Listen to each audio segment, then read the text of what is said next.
jy ekstra inkomste verdien, maar jy het nie idee waar om te begin nie.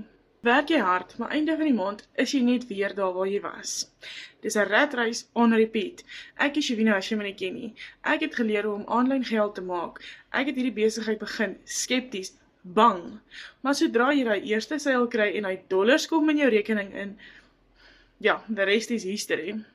Ek is 'n plain Jane. Hier sit ek my t-shirt aan.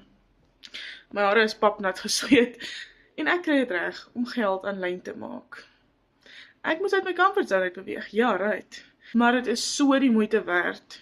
Soos ek sê, as jy daai eerste betaling kry, dan besef jy, hierdie is nie net nog 'n skema op die internet nie, en dit werk regtig. Ek gaan liewerster opdaag en geld maak, as dat ek gaan worry wat mense die heeltyd van my dink. As ek perfek is, gaan hulle nog steeds kinder. As ek nie perfek is nie, gaan hulle nog steeds kinder. So wat van ek sit myself 'n slag eerste. En as ek dit kan doen, kan jy ook. Skryf net vir my dollar hieronder. Ek wys jou hoe kan jy dollars verdien hier in Suid-Afrika op 'n veilige manier.